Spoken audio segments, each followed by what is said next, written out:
Hey JC, let's take a look at some video from the Trans Am race at Laguna. Um, we didn't get a chance to do everything we planned on this weekend from a reference driving setup, data analysis standpoint, but we did highlight a couple key driving technique changes that will serve you well moving forward.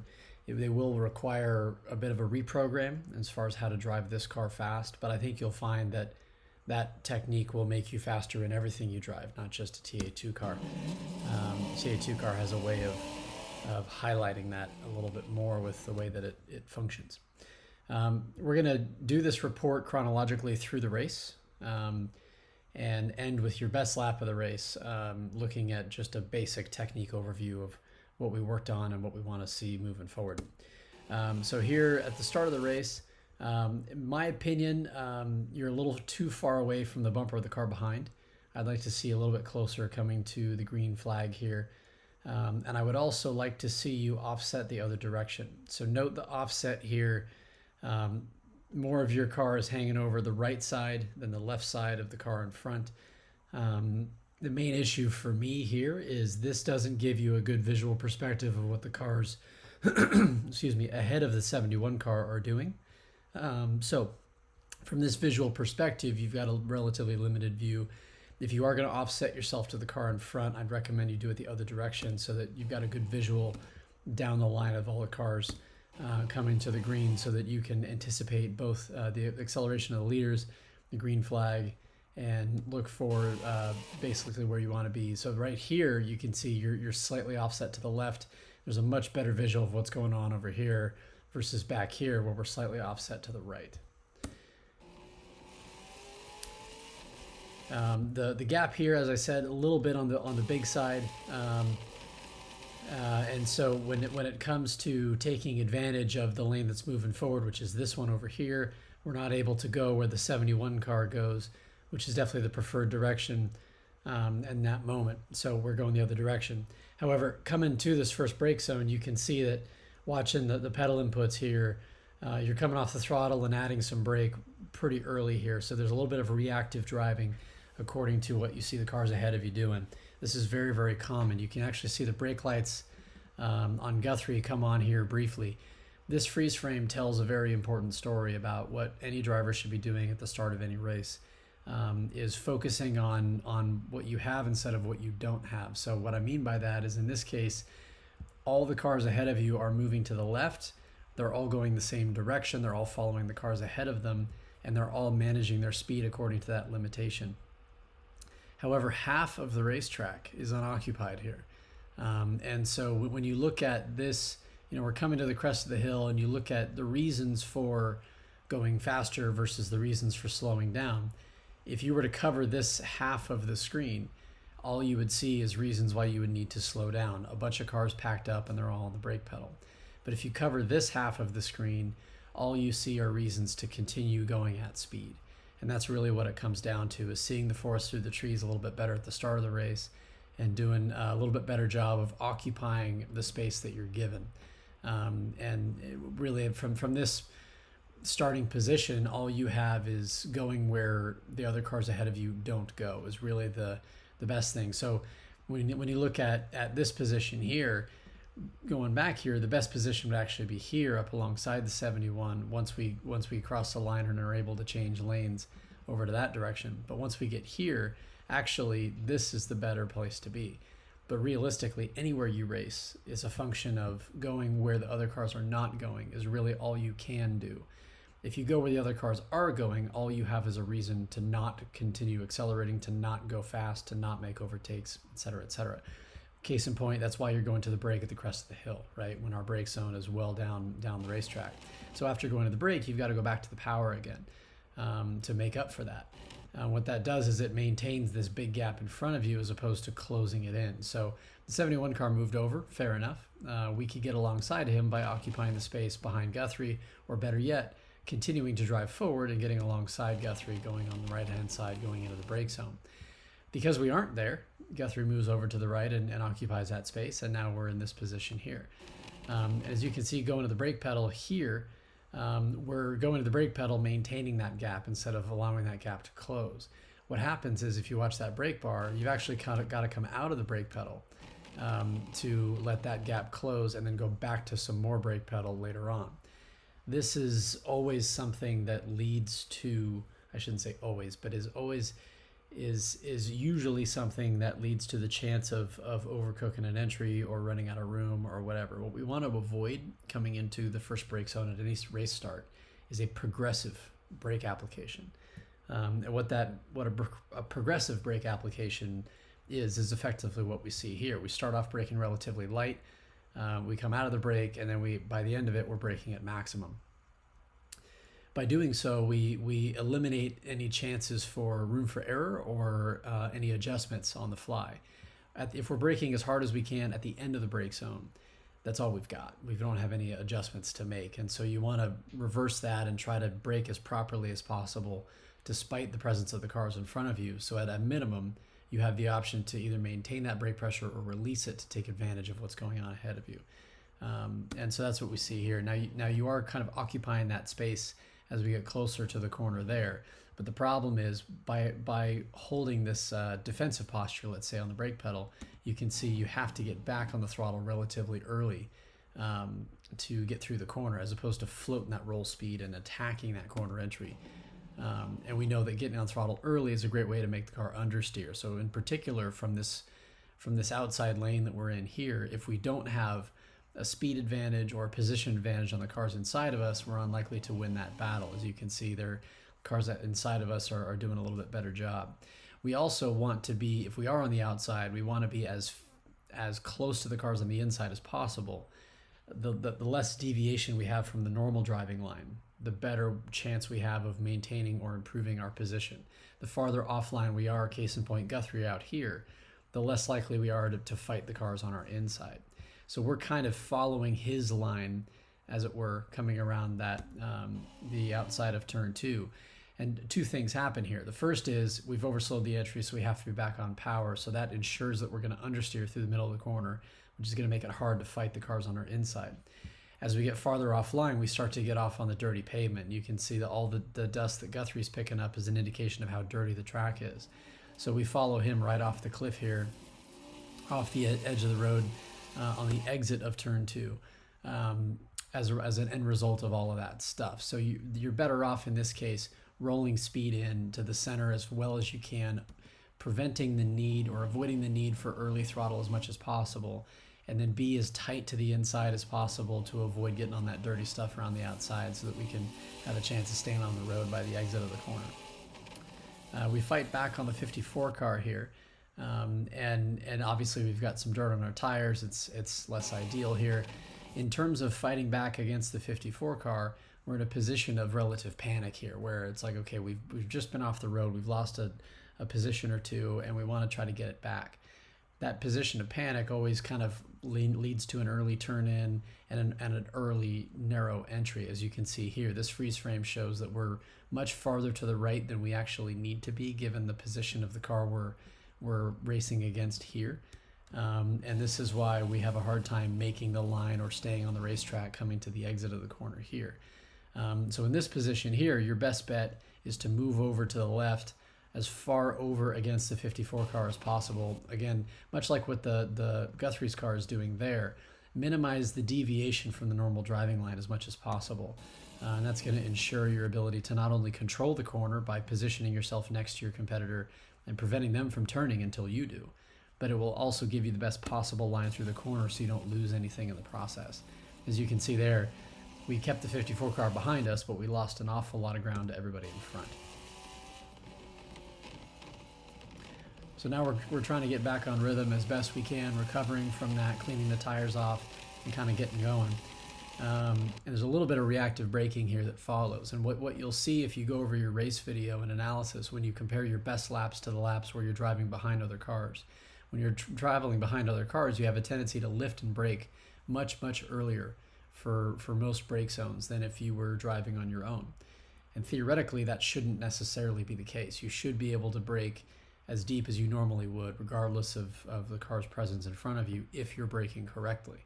And that's where I'm really trying to emphasize that the braking style. Now in this case, you did brake nice and hard at the beginning, which is good, which is why we didn't necessarily gain on the cars in front of us. So when you see the gap to the cars in front of you before you go to the brake pedal, and the gap to the cars in front of you at the turn in, there's really no change to that gap, and that gap should close.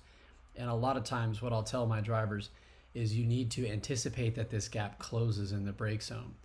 And if you, sometimes all you got to do is tell yourself to anticipate that, and that will help you attack that brake zone in such a way that closes that gap to the turn-in point, or better yet, the apex. By doing so, by braking early here, sometimes you leave yourself open for attack from behind, or worse yet, is you create a situation where you've overslowed the entry and need to get back on throttle too soon, which is what happens in most cases. In this case, if we had done a better job of braking deep enough, we probably could have followed Guthrie through here.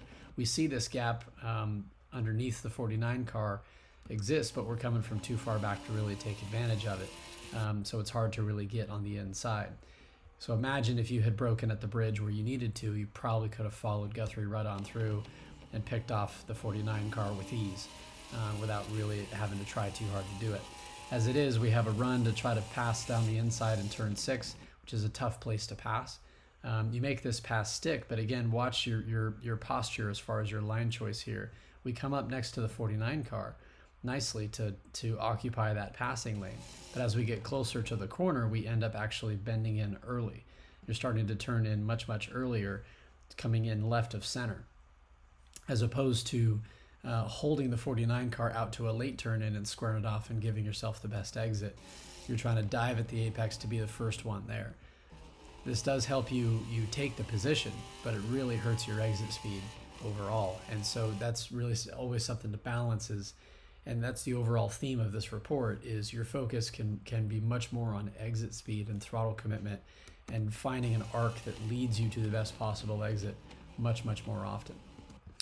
We'll watch your braking posture here coming up the hill. You can see how reactive you're braking here as well, and this is super common.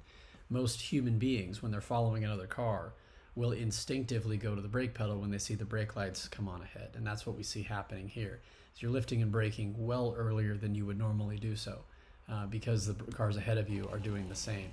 And so we find it hard to really close in on that gap and take advantage of that early braking that the cars ahead of you are doing. Anytime you're following a train of cars, they're likely to brake in sequence. But if we brake in sequence with them, we can't really gain anything on them in the process. You do a nice job there through 9 to close that gap. And you can see here that this highlights one of the habit that we really isolated this weekend coming to the brake zone. First of all, again, early on the brakes, but watch the throttle bar in particular. The old habit that you have from the car that you've raced in the past is to slow to the turn-in point and accelerate from the turn-in point through the rest of the corner. Most cars will not be fastest driving that way. Some cars will allow you to drive with this driving style and generally will not expose that weakness quite as much. Cars with open differentials or cars with less overall horsepower.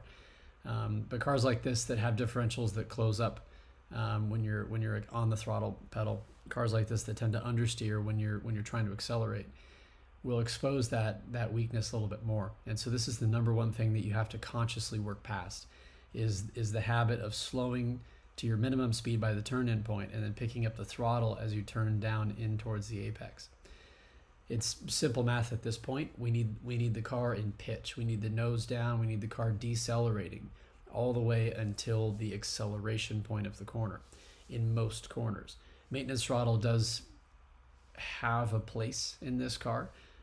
Case in point, back here through turn 9, being on some throttle through the middle of this corner works because you're carrying so much speed and the compression zone and everything else. You typically faster corners will tend to be more forgiving to maintenance throttle in this car, or sometimes require it.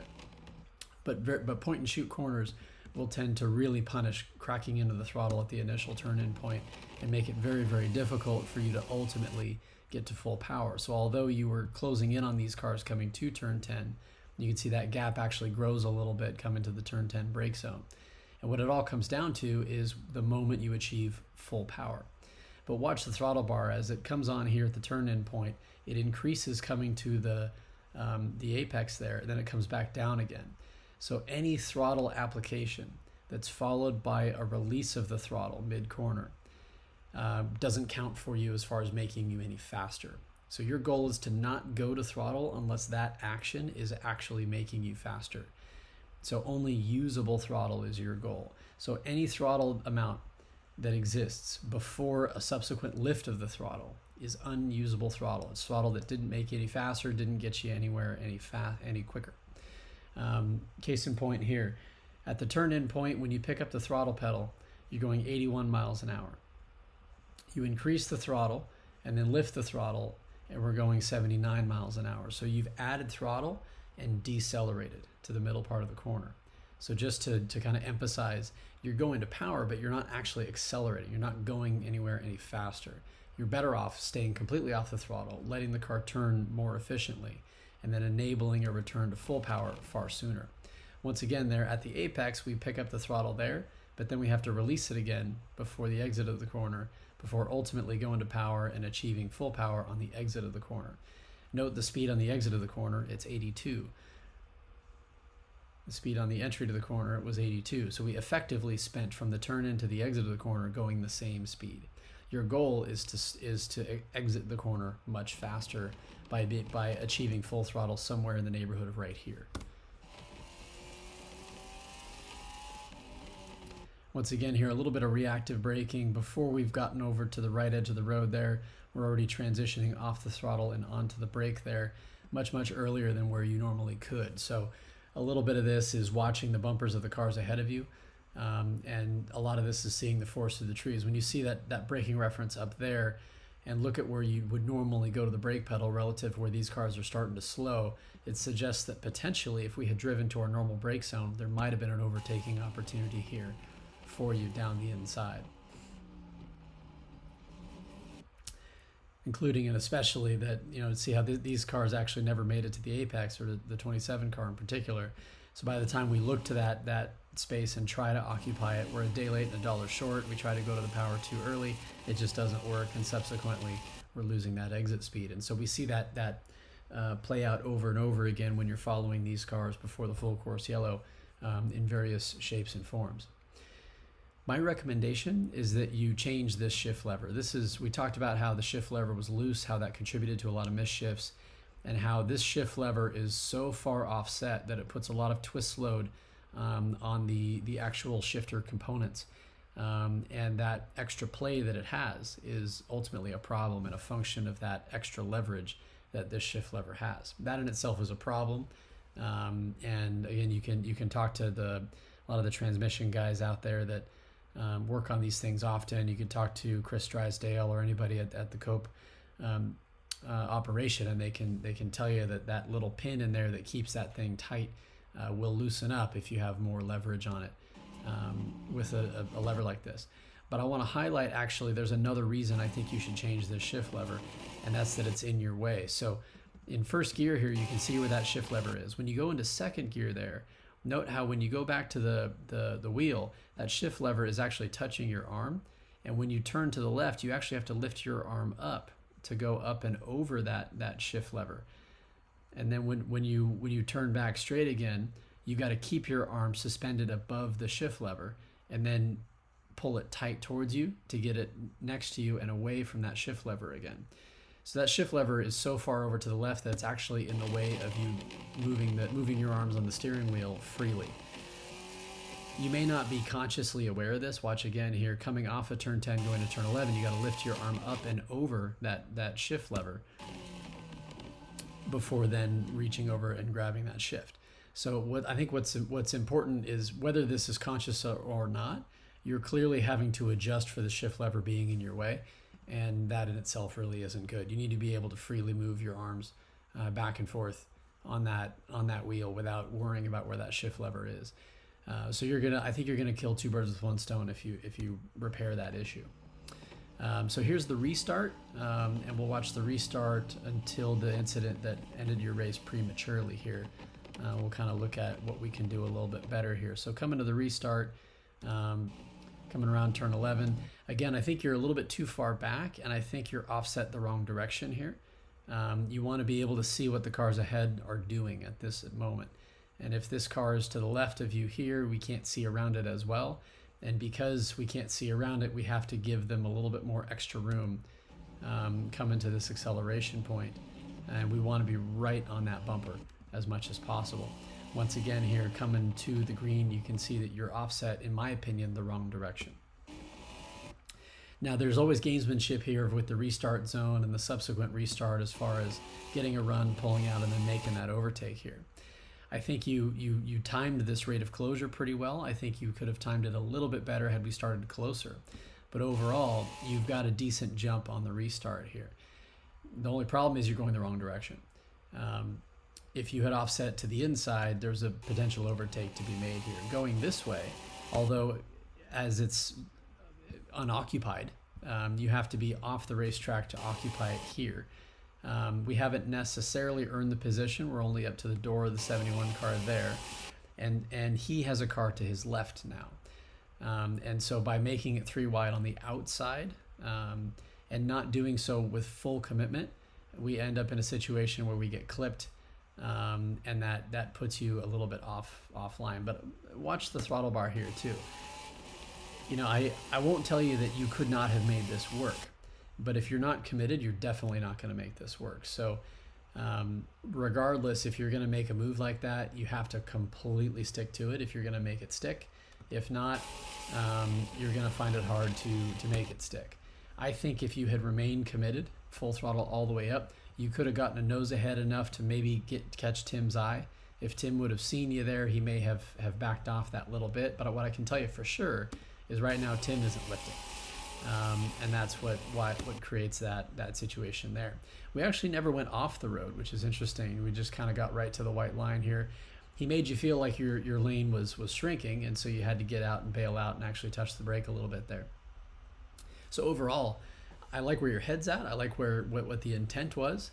If the official sees you creating this gap, getting a run, and smoking this guy on the restart like that, he will penalize you because that is against the rules. But if you can get away with it, fair enough. But overall, these moves are never going to work if you're not 100% committed, regardless of what this driver does. So the reason I suggest going the other direction is I think you have a degree of control over the situation from that posture. If you go the other way and you have the inside line, you can dictate the terms of the engagement. Right here, your posture is still dependent on his ability to allow you the space. And I'll never put myself in a side-by-side situation with another competitor that I cannot control. That's why you're lifting and ultimately braking towards the top of the hill there, is purely because you don't have control over the situation. You are dependent on the 71 car to allow you to make this move. Always make a move that you can dictate the terms of 100%, top to bottom, start to finish, and you'll never be in that position again. So like I said, I like where your head's at. It's just a question of execution. And I think you can do it in such a way that controls that outcome a little bit better. Case in point, down there, this 98 car, you can see what he does. He can control this situation a little bit better. He gets down in there and he's fully committed. He gets all the way alongside and he can dictate the terms. He brakes a little bit early, so Ken gets back in front of him.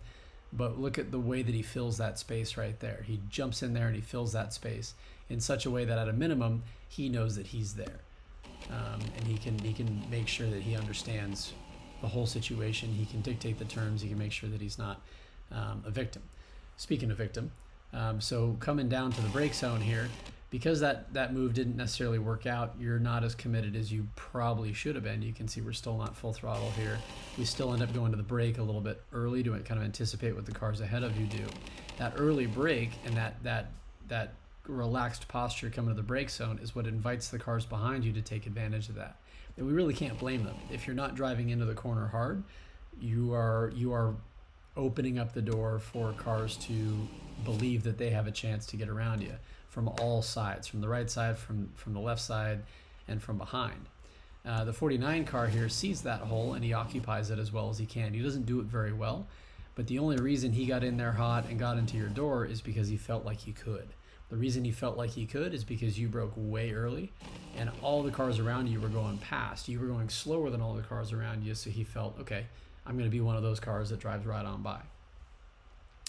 What I'm getting at is offense is the best defense. If you're always going forward, if you're always occupying the space, you won't have to worry about any knuckleheads going too deep and getting into your door at the apex.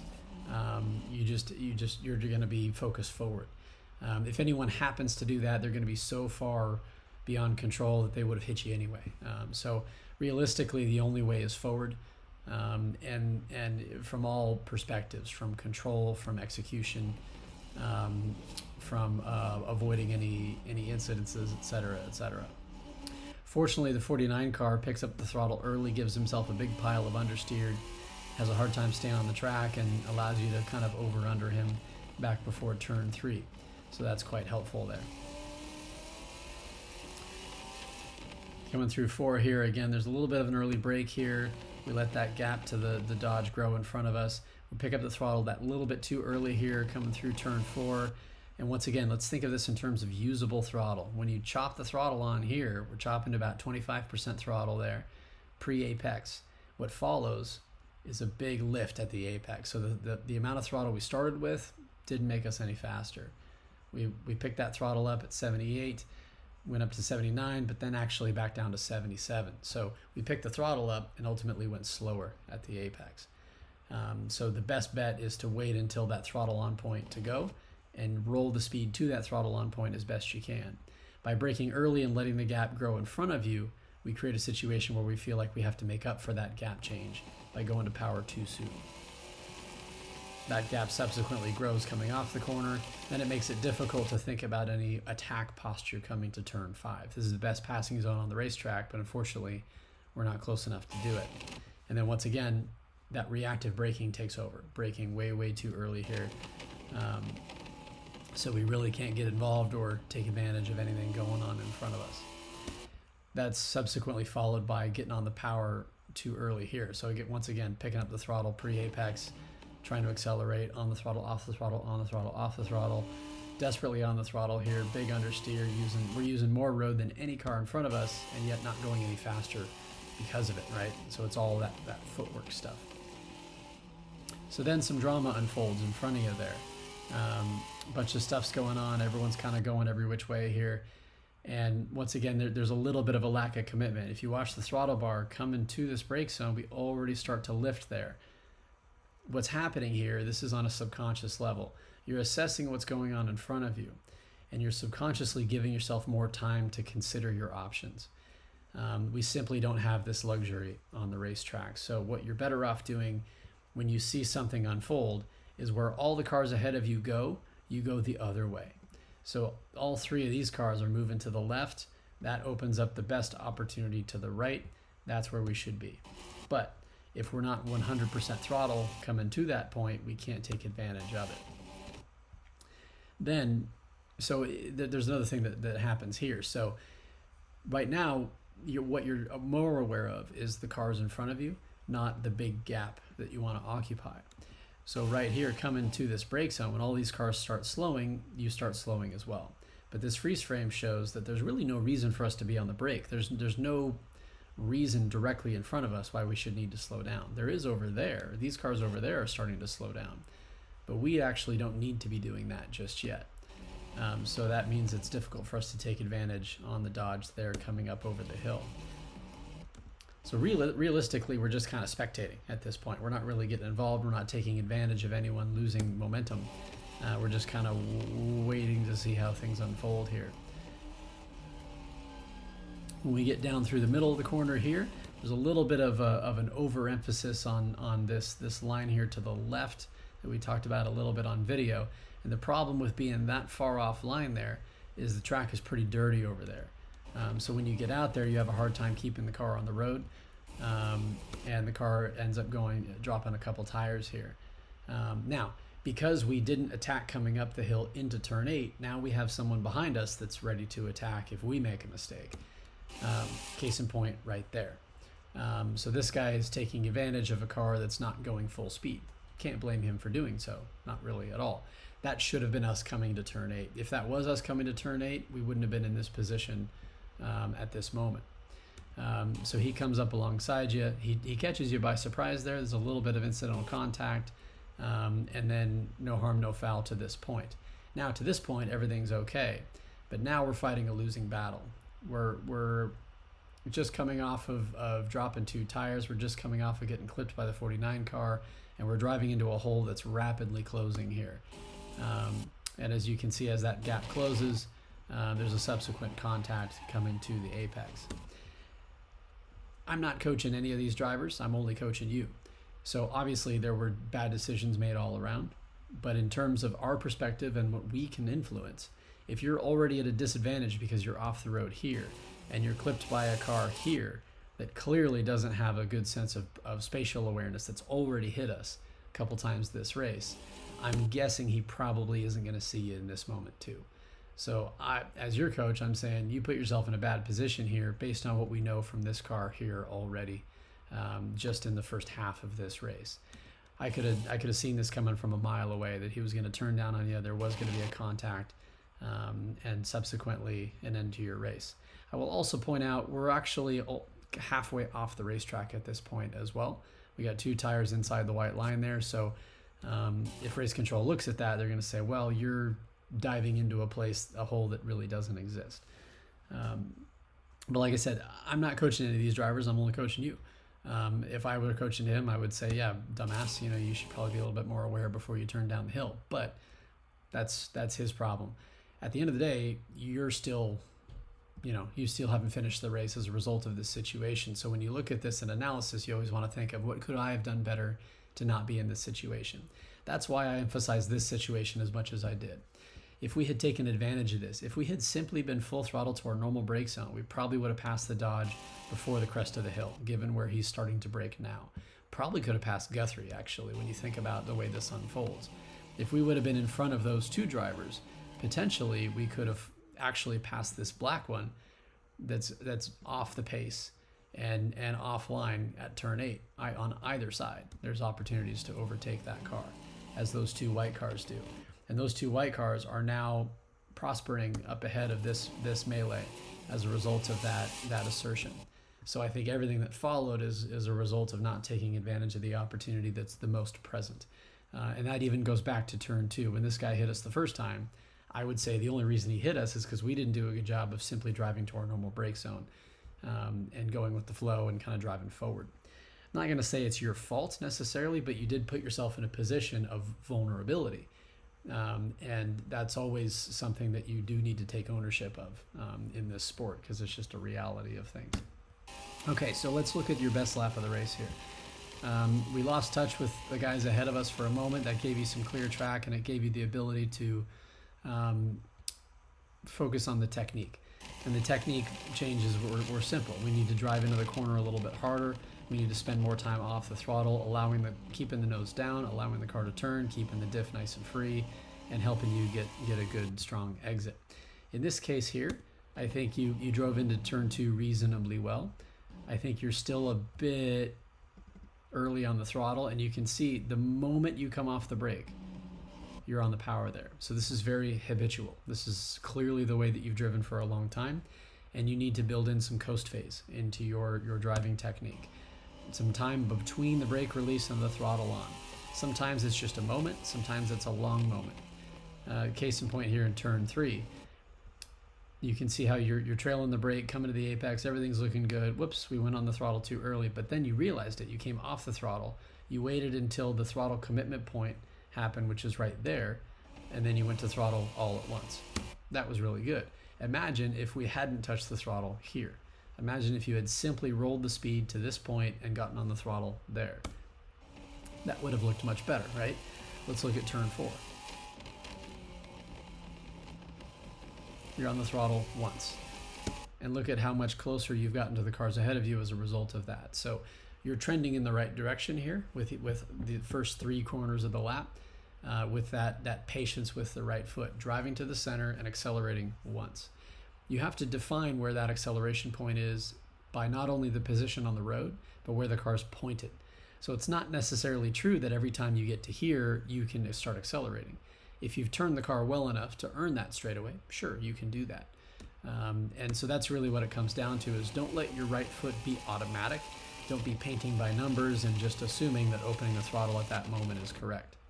Here's a much better job of you driving to that brake zone that you should have near the bridge there, carrying that entry speed in there and picking up the throttle a little bit later with a little bit less understeer. You're still using a little bit too much road there because we're still picking the throttle up a little bit before you've earned that straightaway. And realistically, you're picking the throttle up before you're off the brake pedal, which is another thing worth noting. Is this isn't necessarily a never do type of situation, but generally you don't want to overlap your brake release and your throttle on unless you have a damn good reason for doing so. Me personally, I won't do that unless I'm trying to maintain stability. If my car's super free, super loose, I might intentionally overlap those controls to tie the car together to add some overall platform stability to the car. In this case, clearly the big limitation is not stability, it's understeer. The car's not pointing to your exit the way that you want to. So in that case, a little bit of coast phase would be far more valuable. Turn 5 was a difficult one for you. We're consistently losing time to our competitors on exit there because of that early throttle technique.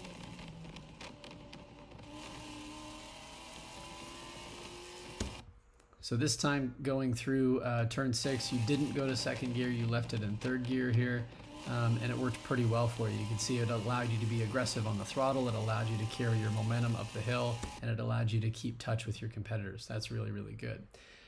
These EFI TA2 cars make a lot of torque, and so anywhere between 6,000 and 6,800, the power curve is very, very flat. So you can lean on that torque curve quite a bit coming out of those corners. Even down here, you see you're down somewhere in the high 4s, early 5s. That's where the torque curve's really starting to hit its stride right there at 5,000 RPM. So you can use that to your advantage. You may even adjust your shift lights so they come on at where peak torque is really being made, so you understand where you are in that range, so you have a good idea of when you need to downshift and when you don't need to downshift. But leaving it in third gear and rolling your speed through there definitely made you much, much quicker through turn 6. Still a little bit of reactive braking here coming up the hill, partially motivated by the proximity to the car in front there. Nice and tidy on the apex in turn 8, which is good. And right here we tried to figure out where the best visual reference for you was to hit that line coming down the hill, which was this little oak tree right there. So by identifying that helps you straight line this and be a little bit more committed coming down the hill, which was good. Accelerating past the bridge, dragging a little bit of brake here, getting the nose down through turn 9 and picking the power up again there. The reason that got better as the weekend went on was the rear wing that you added to the car to help you through that part of the process.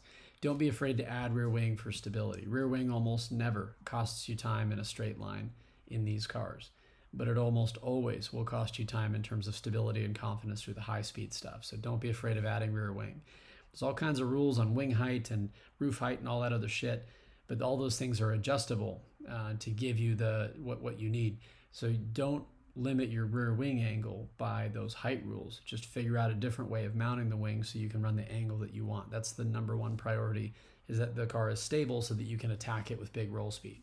You can see even in this example, you're doing a pretty good job, but the cars ahead of you are making a little bit more downforce. They're doing a little bit better job. They actually grow that gap through that corner because they're making that little bit more grip.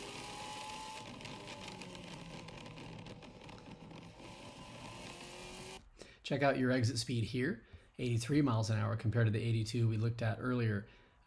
You were a little bit later to throttle this time, but earlier to that acceleration. And that made a big difference for your overall exit speed. And that's the ultimate goal, is what you need to achieve.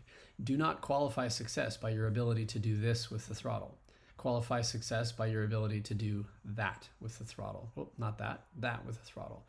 Hopefully you don't have to do that on the exit. That looks like a little bit of a confidence lift, but this is your goal.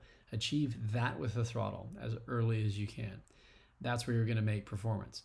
You're also going to find how much roll speed you can carry through the middle of the corner, more than you think. And that's what's going to make that work. It's not a matter of going slower and waiting longer in the middle of the corner. It's a matter of actually understanding how much you're currently overslowing the entries to enable early throttle. You can carry way more entry speed and way more mid-corner speed than you think if you wait on the throttle until the right time. That's also going to improve your exit speed because you're going to commit to full throttle much, much earlier. Fortunately, those guys take care of themselves. You do a nice job on the exit of turn 11 there. and you make a pretty good lap there, down in the low 30s. You're stuck on that number in the low 30s. You'll see that your eclectic time from the race, from this first segment anyway, was in the mid 29s. And it could be even better, I think, if you really devote yourself to these technique changes. It's all about usable throttle. So if you devote yourself to that driving style and learn how to adopt that, it's not just going to make you faster in the TA2 car. It's going to make you faster in everything that you drive. I guarantee it. Because it's really about identifying entry speed, identifying brake zone prowess, and achieving full throttle as early as possible. The number one manufacturer of good lap time performance is time spent at full throttle. So think about that, and try to carry these lessons into your next race. Thanks a lot, JC.